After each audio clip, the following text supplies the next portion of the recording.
Just for the one eye, I'll put on an eye patch. Welcome to Millennials Looking for Mentors. I'm Klein, Aleardi. And I'm Elyse, Notarianni. And thank you to Jefferson Health, New Jersey for sponsoring this episode. We have so much energy. I'm ready. Mine's like a manic energy though. Like I'm just like getting shit done today. That's fantastic. Mine's you know that TikTok where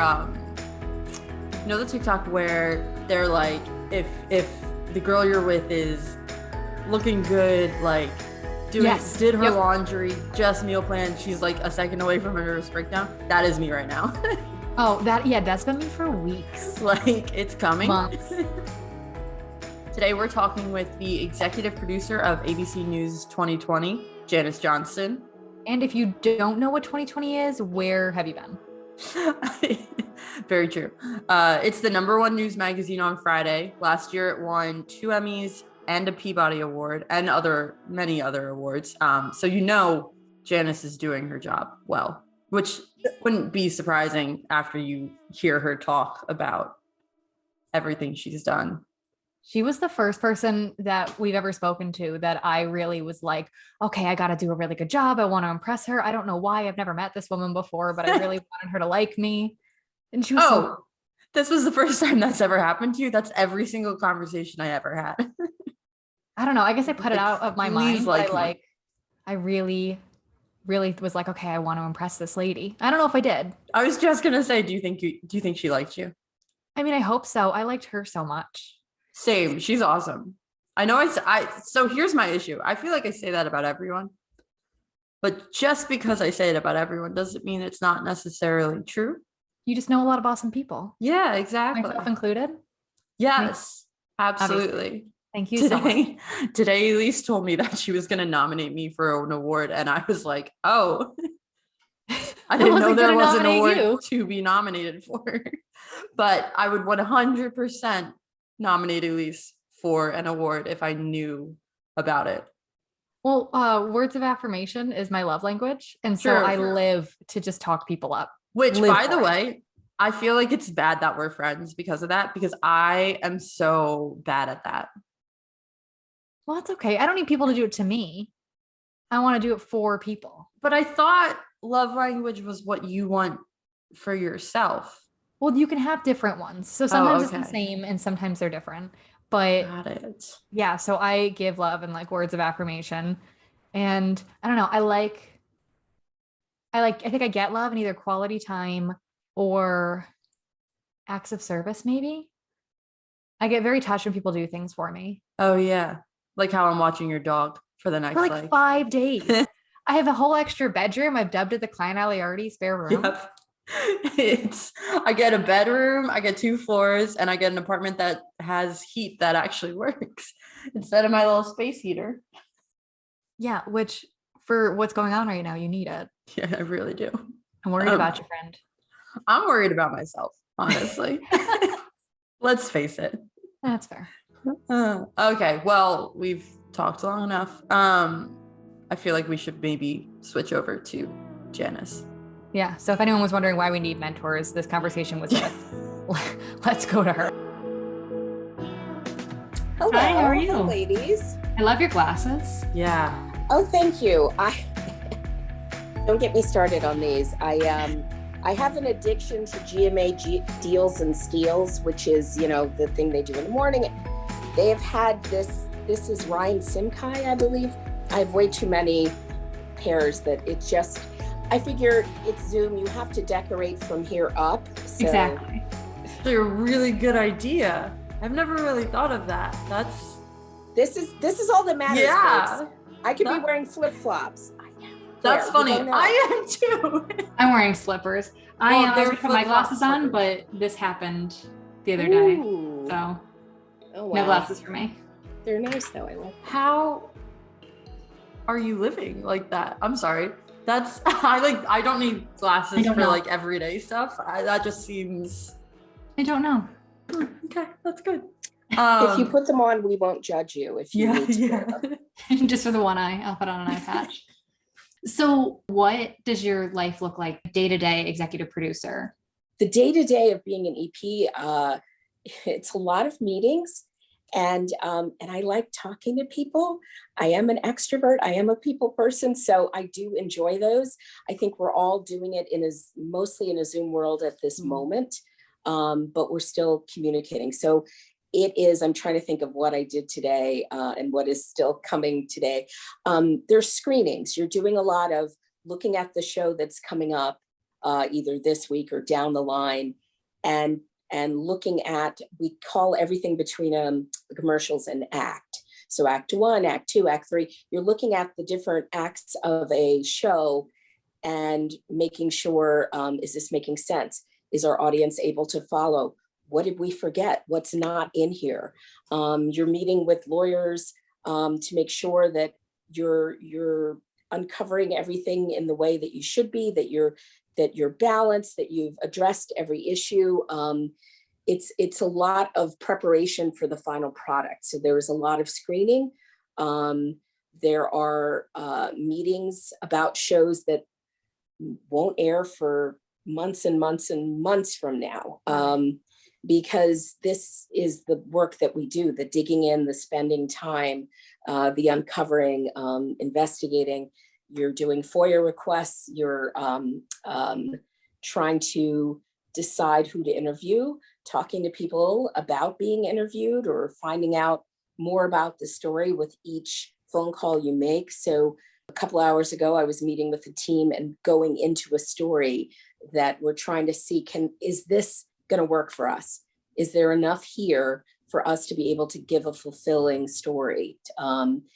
And so it's a lot of the work that goes into the final product, the storytelling that happens all along the way that creates the final story. Does it happen sometimes that you'll get pretty far on a story and then just have to not drop it in a bad way, but like, it just doesn't pan out? It does. Huh. And it's what we do. So sometimes that happens, and it may be that you weren't able to get enough of the pieces together to create a full story. It may be that something changes externally that makes that story moot. And you never like that, because it's unfortunate, but it's part of the cost of what we do. So it does happen. It happens for sure. Yeah, I think I would have to get better about, letting go of my pride a little bit and saying, well, it's about, what's best. So, So I'm going to take us back a step. So how did you go from walking into ABC, never working in media before, to now being, executive producer of 2020? Like, did you know this was the seat you were heading toward, or were you just kind of like, I'm taking the next step wherever it goes? I just wanted to be there. I did, through my high school, which was Morristown Friends, we had something called Senior Project, where you could it's as though you finish up school a little early and do an externship somewhere.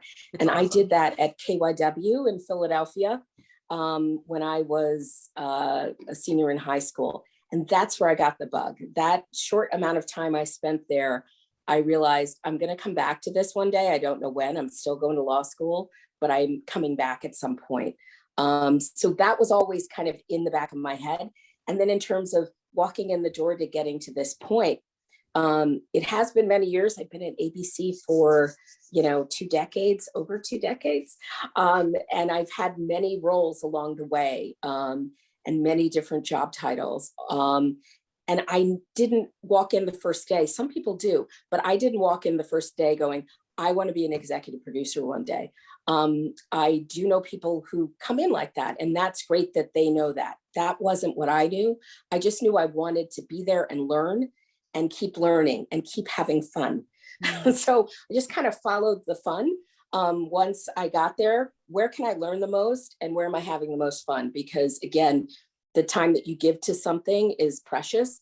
And if you're spending your time at work, how are you engaging and how are you growing? And so I just wanted to keep doing that, and had great success and great fun along the way. I can't say that I know a lot of people who are like, I just followed the fun in my career path. It makes me feel better. I know, for seriously. I'm like, oh, great. This will continue. You could take us through your career, at least through how you got from law school to executive producer of 2020 and what that was like. Sure. It's a long answer. I will do my best to make it concise because it's a path of many years. I always knew I wanted to go to law school, and I wanted to go to law school to either work on the Hill, to work in government, or to work in television. I thought that it would be a process of learning how to think, and that in learning what I would in law school, I could work with that in government or in media. There are many kind of universal lessons that connect both. And when I finished law school, I took a job with a law firm in New York, a big international firm. And I thought, well, I want to make sure that I don't want to do that before I say I'm not interested. Let me see what that would be like. And it would get me to New York so that if television is where I'm going, then I'm in that universe, at least closer to many networks. So I ended up working for a firm in New York. And I quickly found out this was fun, but not for me for the long term. I enjoyed it. I was there for 3 years. And Wow. The first year I really devoted to, diving in, learning it, being a first year associate, which is very rigorous at a firm like that. And then one of the reasons I chose my firm is they had a commitment to pro bono, to doing the public good. And through my law firm, I worked as an attorney for indigent tenants in Brooklyn who were in housing court to help navigate the housing court system and hopefully keep tenants within their homes and get landlords paid the money they were due. And it was that year that I spent there was the time that I really felt like a lawyer, because you had mothers with an eviction notice in one hand and a baby in the other, and it's up to you to kind of solve it and figure it out.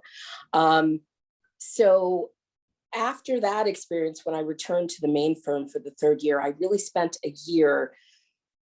I didn't know it was going to be a year at the time, but I spent a year of my life diving into networking and sort of trying to find my way to television, because by that point, I knew this is what I wanted to do.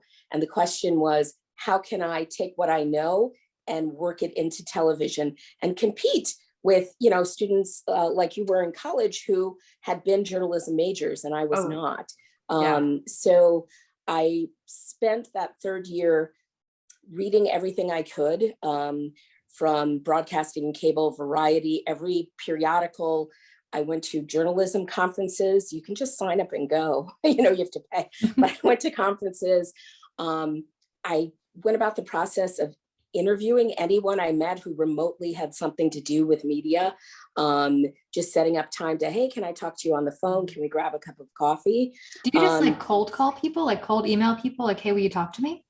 Oh, it was a little of both. So one would be if I knew that your brother, was a TV producer, I would say, can I talk to your brother? I did a little bit of that, but also I went through, it's embarrassing, but maybe not. I went through my college directory, and back then it was a book you had to buy.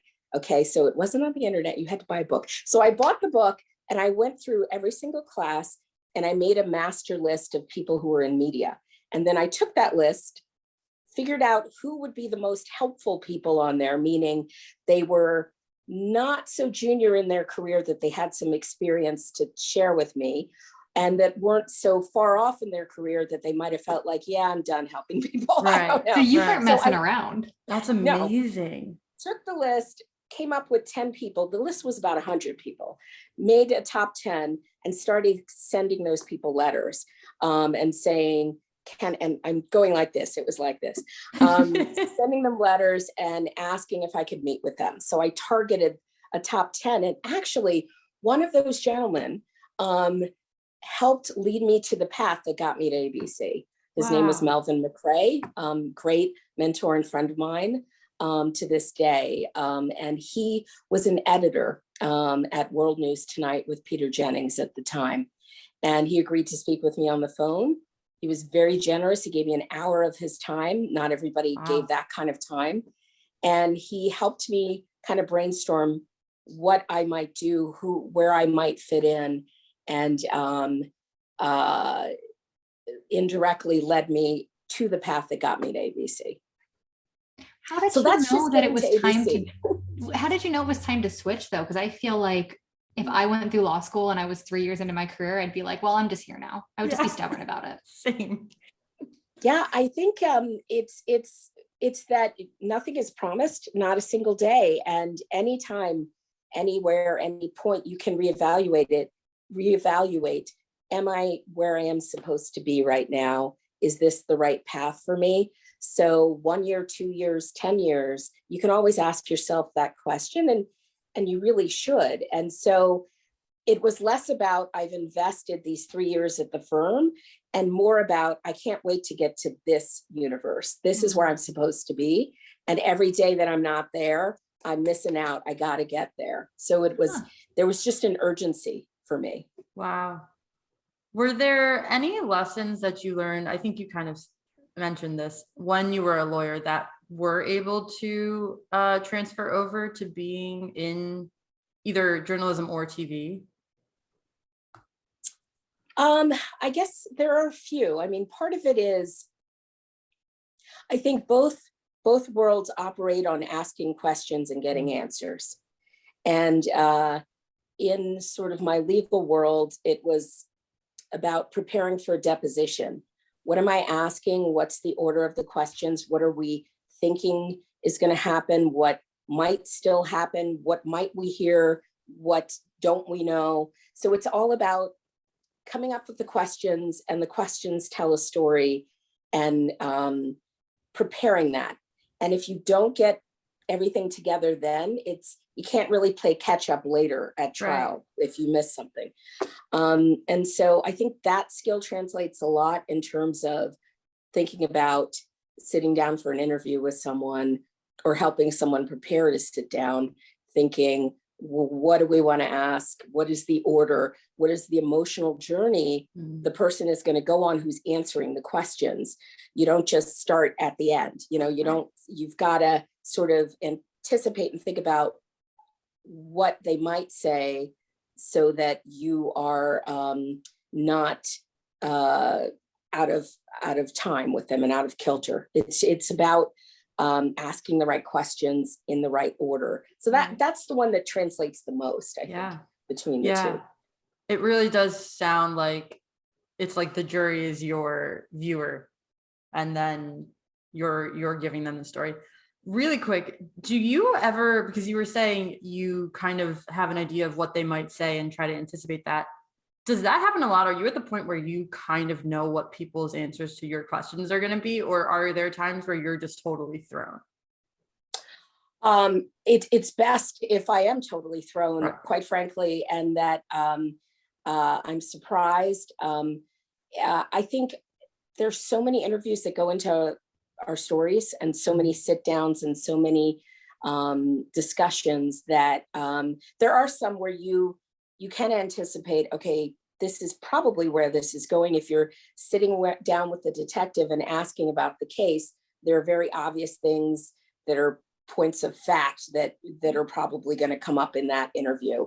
But when you're sitting with a family member, perhaps, or and anybody involved in a story, you don't know 100%, and it shouldn't be that you know, but you need to come prepared, and you also need to leave like a space for grace. Like you've got to give them a space at the end, usually, where you can open up to what you weren't thinking about and what you never thought about, and invite them, because by that point they're hopefully more comfortable speaking and feeling more comfortable with you. Invite them to let you know, what have I not talked about? What did you think we were going to talk about that I didn't ask you? You've got to leave that space for sure with every interview, because you never know where that's going to lead. Right. That's so interesting. When you were going through your career, did you see a lot of people of color in upper management? And how did that affect you planning out your career? And how did that affect your process? I think that's a good question. Just to unpack the first part of it, whether I saw people in upper management, I never sort of mapped my career as to who I saw where in that sense, because I believed that internally, whatever was possible for me was possible for me, separate from what happened to somebody else or their life path. In trying to learn as much as I can and experience different things. I think that mentors can be found in any spot, any location. They can be the person 2 levels up who has the aspirational job, or the person right next to you. It's a mentor is someone who's taking the time to interact with you and give you advice and be that safe person to have a conversation with. And that can be anyone. So I came up in TV in a time where there were lots of wonderful women who were execs. Particularly, I was at Good Morning America for 10 years, and there were many examples of female leadership all around. And again, right next to me or 3 levels up. And that was empowering. But some of the people who've had the biggest effect on my career have nothing in common with me by race. They're not African American or by gender. So I really have looked for people who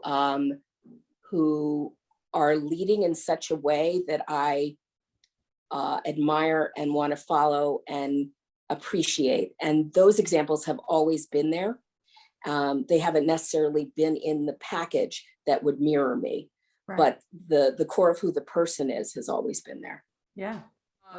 I know a lot of times early on, especially in TV or journalism, there's this idea of like paying your dues, and the work isn't super glamorous, but it's interesting that you did describe it as fun. Can you talk a little bit about those early days and what that process was like? If you ever maybe thought this is a lot of not glamorous, not like, amazing work, and how you kind of got through that?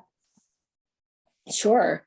I think paying your dues is another way to think of learning.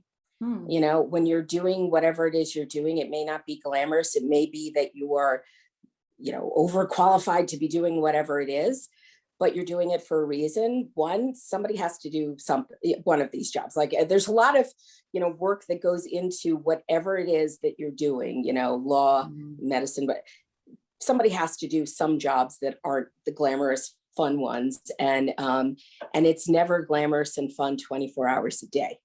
However, when you're doing that, you're still part of the team. You're still contributing to the end product. And if you are not learning while you're doing it, taking that opportunity that I'm on the team, I'm in the organization, if you're not trying to learn as much as you can while you're doing those things, then you're not getting the most out of it. You can be doing those jobs and still that are the sort of paying your dues jobs and aspects of a job, but you're still having a chance to sit there next to an editor while you're doing it and talking to him or her and picking their brain as you're verbating something, whatever it is.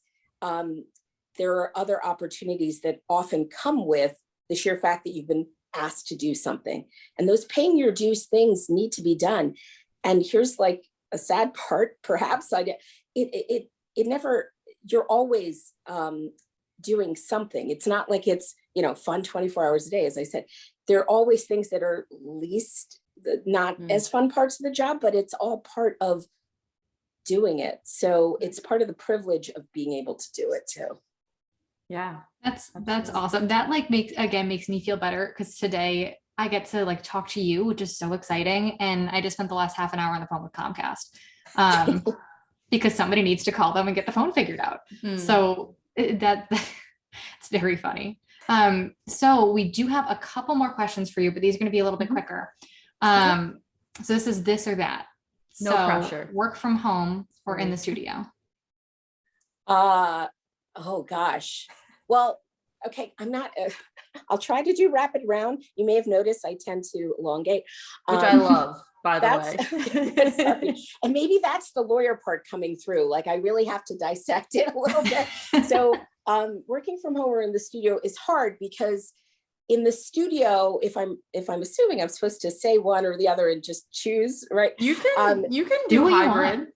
Okay, it's that it's certainly both. I mean, right now, this is where we need to be.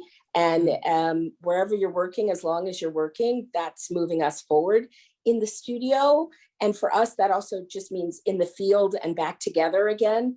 We all yearn for that. I mean, there's a lot of learning that goes on side by side or together or overhearing or watching a producer do something. Oh, that's an interesting way that you can't do on a Zoom. So I yearn for that, particularly for the staff who really wants to have those experiences again and to get back in the same room with their friends.